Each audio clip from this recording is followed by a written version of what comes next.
Hey everybody, it's time to update the That's So 2000s project. Before I get into all of this, I'm going to ask you to do all of the things. You know what they are. So this is an update, finale, intro. I don't know what all this is actually. Last month I did discuss the fact that this project is continuing for another year, so I was just going to keep on rolling with it. I wasn't going to do a true finale. So basically this is going to be an update, but this is also a little bit of weird timing because this is part of my travel time. What can you do? It is what it is. So we're just going to roll along and pretend that I did a finale or something. I don't know. All right. So this is the That's So 2000s Project Pan using the hashtag That's So 2000s PP.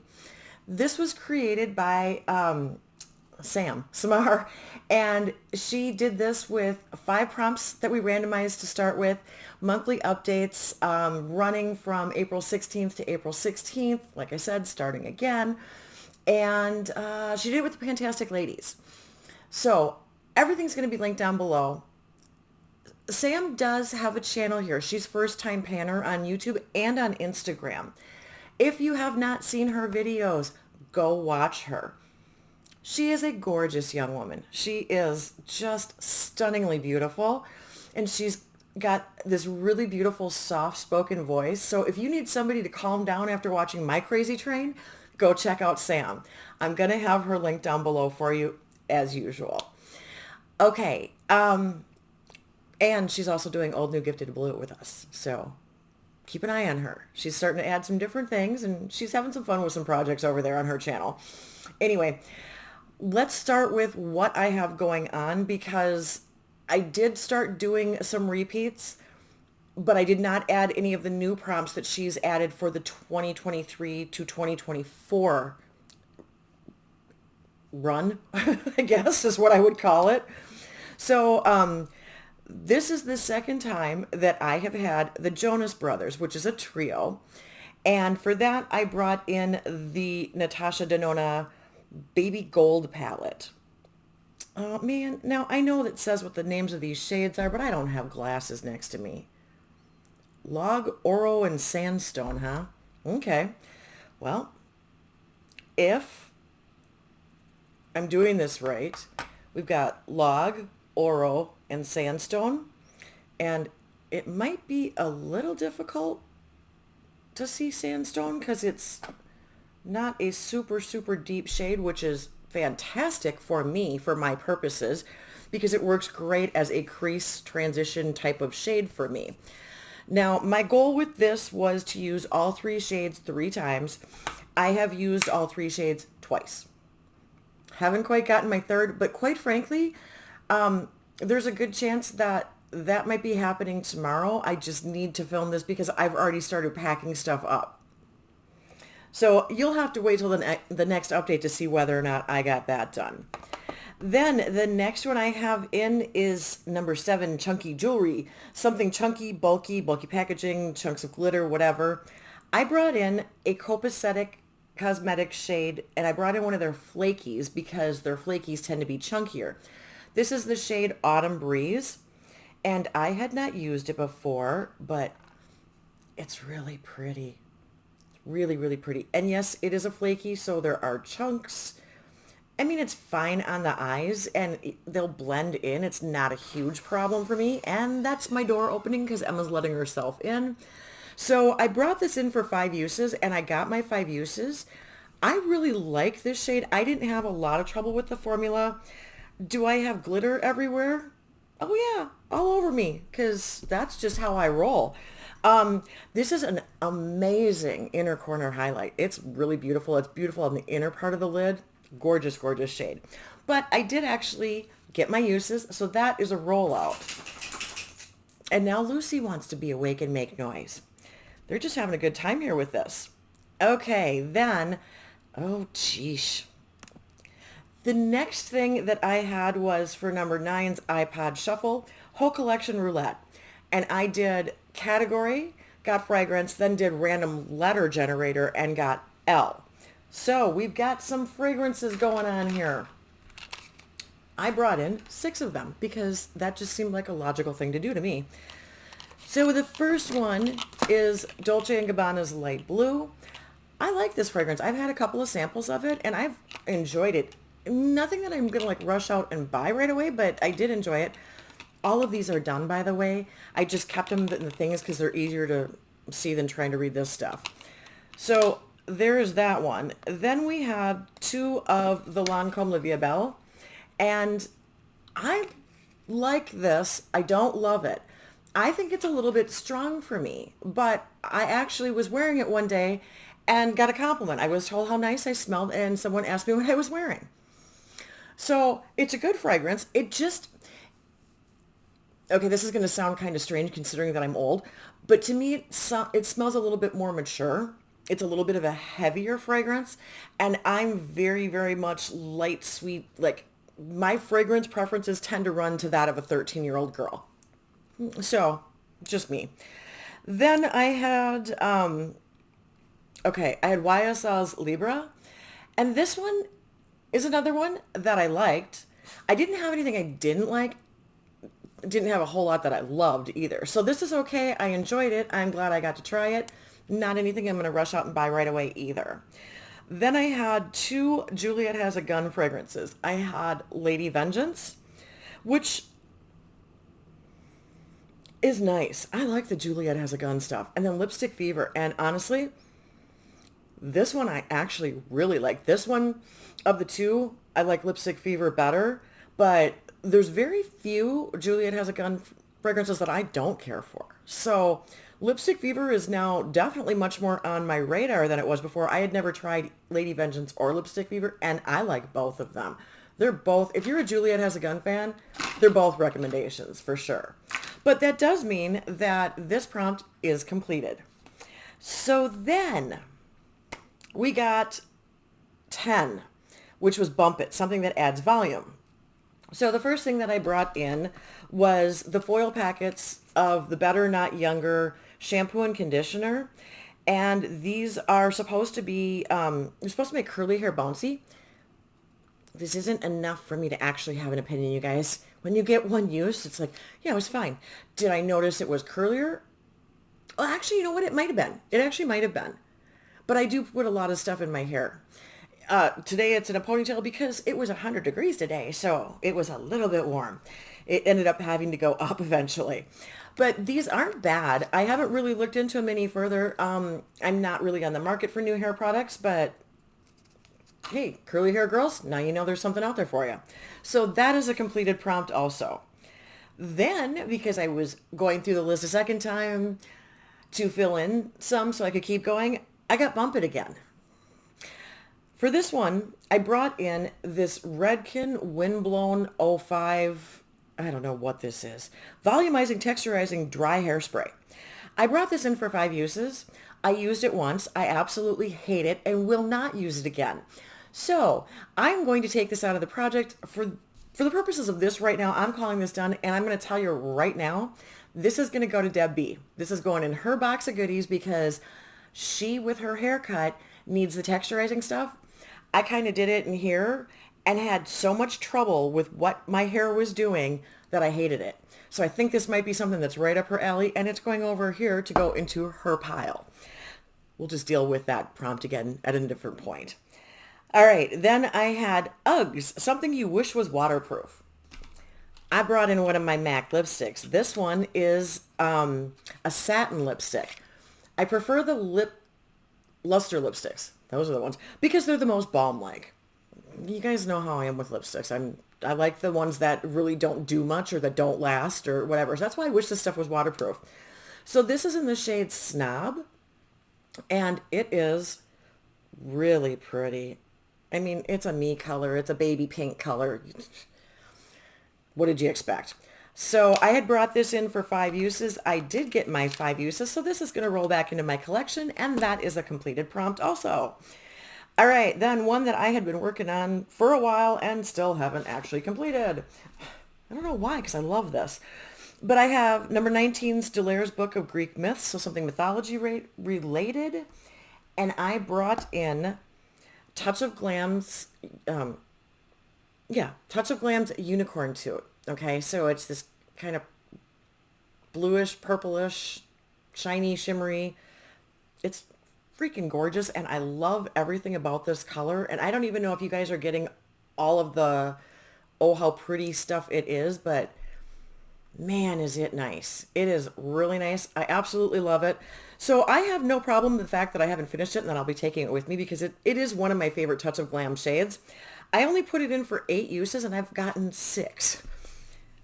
I actually have not been doing as many purple looks lately, despite what it might look like. I always do purple looks, but I still have a couple uses on that, so that's going to stay in there. Then I had 21 flip phone, something in a compact. So for that, I brought in an IBY blush. This is in the shade Sunkissed, and I put this in for 8 uses. I did get to my 8th use. This, you see that? There you go. This is okay. I don't love it. This one is a little bit deeper than I prefer my blushes to be for my complexion. And I think I had mentioned that I was going to get my uses and then pass this one on. I do kind of like the IBY brand. I have highlighter, I have a couple of palettes, I have this blush. But this one is going to get decluttered. It is going to go into Cousin Debbie's pile as opposed to Deb B. This one's for Cousin Debbie. So this one is going into her box of goodies. And that is a completed prompt. All right, then, we have number 32, Shrek. Something that is layered or stackable. So I decided I wanted to bring in the Sephora, okay, there you go, Wishing You. This is the stack. A little bit of gold, a little reflective there. And this is supposed to be a multi-use. Well, okay, now that may be true, but that's light. Oh, geez, can you guys even see that with the ring light? Okay, that's a very light cream colored. That's kind of a mauve one. And then you've got kind of it's kind of brownish. But to me, these work best as eyeshadows. Now, the top one actually can be a highlighter. Oh, geez. If you don't like dig into it like I just did, can you even see that right there? Anyway, that one can be a highlighter, but it's also for me kind of a good setting shade. It is a shimmer. So I guess that's why it's multi-purpose.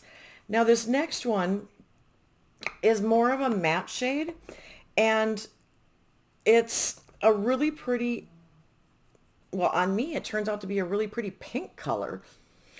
I enjoy that. I didn't think it was a great blush shade, but I think that's the idea, is that for some skin tones it would be a really good blush shade, just not really mine. And then this last one is also a shimmer. Now it could be a kind of shimmery bronze, or bronzer rather, not a shimmery bronze, bronzer. It's not bronze colored, but I don't know. It's got a little bit too much of a pink to it, I guess, in my opinion for that. For me, those three just worked the best as eyeshadows. I mean, I did try and play around with them a little, but they're eyeshadows, you guys. Now, I know that, oh wow, I don't even know if the Sephora sale has passed when you've seen this or not, but price point, if you're looking for something that's kind of similar to one of the Kaja Bento boxes, but maybe cheaper, this isn't bad.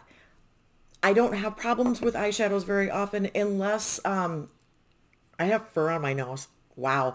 Unless I've done something screwy. The only time I ever get any kind of void is if I get carried away with NYX glitter glue. Otherwise, things really don't crease on me. They don't really fade out on me. They stay pretty well. So I'd say price point, probably not a bad deal, and not extreme, not shifty, not anything super crazy shimmery like that. Really nice, basic, everyday wearable, pretty solid product in my opinion, guys. So I got all 3 uses of each shade 3 times. Anyway, so that is also a completed prompt. Now, I know it seems strange that I am not going to bring anything else in, but like I said, this kind of would have been the finale, and it would have actually probably been a day late. Yeah, April 16th. I think you're seeing this on the 17th. So technically it would have been a finale. So what I'm going to do is I'm just going to keep going with the couple little things that I have in. And then next month, I'm going to start working on the new prompts that she added for the new round of this project. All right. So that is everything about the project, but we're not going to leave you without a music moment. And for my music moment, what I'm actually doing has nothing to do with the 2000s whatsoever. It is going to be a band instead of a song. So I want to talk a little bit about the Spencer Davis Group. Now, this is kind of an oldies thing. This is actually, I've got something to show you all. Bear with me. See the puppies sleeping? They're such good girls. Okay, so this is something I inherited from my dad. My dad was a fan of the band. And this is actually, I'm pretty sure, this has got to be from the, mid 60s, I think. I'm not entirely certain. Maybe it is later than that, but I had to take it off of the wall because it's in a spot of the house that you can't see. So the Spencer Davis Group actually is named after Spencer Davis, the musician, and the band is from Birmingham. So it's a British band. They were formed in 63. What happened was Spencer Davis actually saw Steve Winwood and his brother Muff Winwood playing in a club or a bar, something or another. At that point, Steve Winwood was 14 years old. So the band formed in 63, and there's songs from this band that you have heard. I'm sure of it. I'm pretty sure of it. Steve Winwood stayed until 67 when he left to form Traffic. We're going to talk a little bit more about him in a little bit. But the original group was Spencer Davis, Steve Winwood, who did the vocals for most of their stuff then, his brother Muff, who played bass guitar, and then they had Pete York on drums. Now, they ended up having really well-known songs with Keep on Running, I'm a Man, and Give Me Some Lovin'. Some of their stuff was also covered by Sam and Dave. Now, there's a lot of other people that have covered things, but basically those are the ones that I remember the most. And then there's some other famous covers too. But anyway, the band, so like I said, Steve Winwood left in 67. The band officially broke up in, I believe, 1969. Yeah, the band ceased to be active in 69. Spencer Davis did kind of revamp the band. He continued to do some stuff and produce some jazz records, different things on his own throughout the 70s. But he did kind of reunite the band without the Winwood brothers in from 73 to 74, and they did a couple albums during that point. But then they just kind of fell by the wayside, essentially. So he once again started the band in 2006. Now, at that point, I think I don't know if there was anybody other than Spencer Davis that was still with the group, but he kind of did it as a touring group, and he wasn't putting out new stuff under the Spencer Davis Group name at that point, and that kind of just went on until he passed away in 2020. Now, like I said, they put out, oh man, how many records did they put out? They had some hits in England, obviously, but then they also, you know what? I wonder if that picture's from the 70s. I don't know. Anyway, they did quite a few records. Okay, geez Louise, where is it? Steve Winwood, and I don't know if his brother left at the same time, but I know for sure Steve Winwood was there for their first 3 albums. It's the first album, the second album in autumn 66, because he left in 67. They had another album come out in 68. There was an album that was recorded in 69 but did not get released until 97. So yeah, almost almost 30 years later? 28 years later. Okay. Then there were the 2 albums that when he reformed the band in 73 and 70 to 74, that those albums were released also. Now, let's talk about some of the cover stuff. The Grateful did some of their stuff live. The Allman Brothers did a cover of their song Three Dog Night did. Chicago did a cover of I'm a Man. So there's been some pretty famous bands that have covered some of their stuff. But one of the things that is probably most noticeable is, neither. Let's pick another word. One of the songs that is probably most recognizable to a lot of people is if you saw the original Blues Brothers movie, the John Belushi, Dan Aykroyd. Yeah, Jim is the brother. John Belushi, the one who's passed away. When they did their Blues Brothers movie, the first one, when they're on stage in, I think it's, I don't know what their last concert is, they do a version of Gimme Some Lovin', which is probably one of the most famous songs. And I wanted to say, is that the one that made it to number one? They did have, one of their songs became a number one Billboard hit in the US. And I don't know if I can find that. Uh, let's see.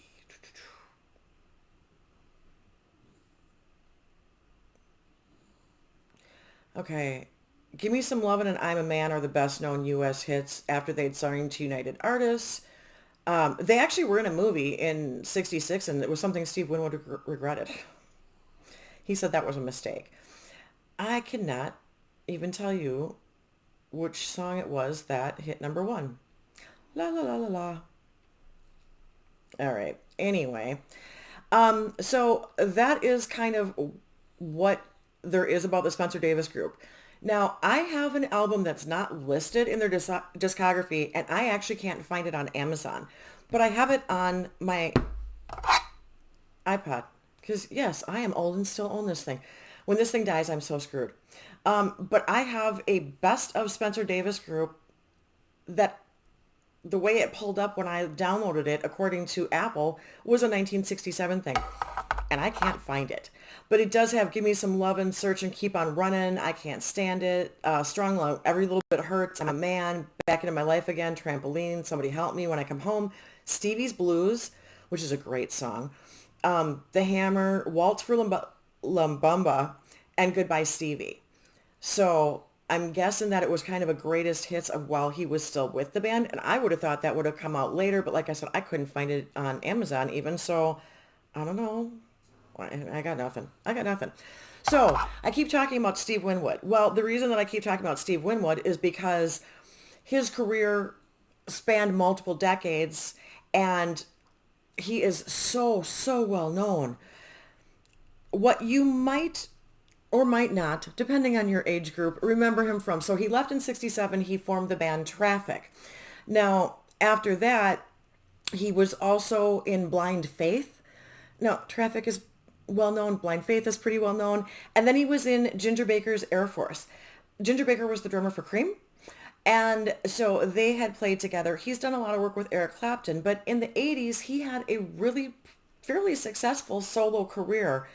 And he did have, it wasn't the Spencer Davis Group, it's Steve Winwood. Steve Winwood had a U.S. Billboard Hot 100 number one hit with the song Higher Love. If you just put it in anywhere, YouTube, Pandora, anywhere, put in Steve Winwood's Higher Love, that's a song you're probably going to recognize. That one still gets airplay. I mean, Steve Winwood stuff is still around and he gets airplay from different groups. And that is one that you will still hear on the radio. Now, he was inducted into the Rock and Roll Hall of Fame with Traffic back in 2004, but I don't think he's been inducted with any other bands or as a solo artist. I want to say he's actually probably still working with people. The last thing that I see from him as a solo artist was the Greatest Hits Live album from 2017. But, oh man. Okay, so if you just look at his stuff, he's got his whole solo career. He's had albums from 77 to 2017. He was with the Spencer Davis Group for the first three albums. He had, I don't even know how many with Traffic, had an album with Blind Faith, an album with Ginger Baker, Third World, two albums with Go, one of them being a live album. He was with Eric Clapton for his live from Madison Square Garden concert in 2009. And then session work. Let's talk about session work. Jimi Hendrix Experience, Joe Cocker, B.B. King, McDonald and Giles, Jimi Hendrix again, Howlin' Wolf, Sean Phillips, London Symphony Orchestra, Jim Capaldi, Eddie Harris, Lou Reed, John Martin, Robert Palmer, Vivian Stanshall, Jim Capaldi multiple times, Toots and the Maytals, Sandy Denny, wow, Pierre Mortensen's Gong, George Harrison, the solo album. He was with George Harrison on that. Marianne Faithfull. I mean, we're still in 81 here, guys. David Gilmour. You guys should recognize that name if you're a Floyd fan. He did work with Christine McVie on her solo album in 84. He worked with Billy Joel on The Bridge. Dave Mason, he worked with Talk Talk, which is a very underrated band in my opinion. Just go listen to their song Talk Talk. And Jimmy Buffett, Phil Collins, Soul Sister, Davey Spillane, Paul Weller, Kathy Trockley, I can't say her name. Slash, he worked with them on Hey Joe from the Rock and Roll Hall of Fame in 2010.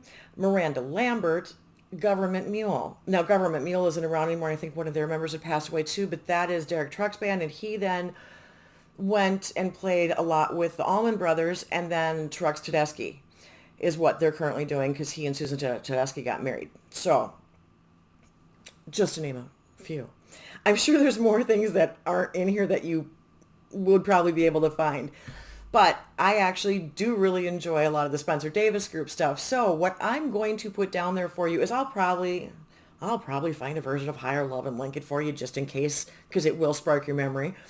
And then I'm going to see what I can find from the Spencer Davis Group for you. I'm hoping that there's some old footage from them appearing on one of the old British TV shows. There was a few great TV shows back in the day. Ready, Steady, Go. There was something, there used to be a lot of recordings from the Beat Club. There was all that kind of stuff. So I'm hoping that there's some stuff out there that I can link down in the description box for you. So happy viewing and listening pleasure. If you want to check out my music moment, and like I said, check out the different bands. Like I said, go give Traffic a listen. See if you can find some of the Ginger Baker stuff. Blind Faith.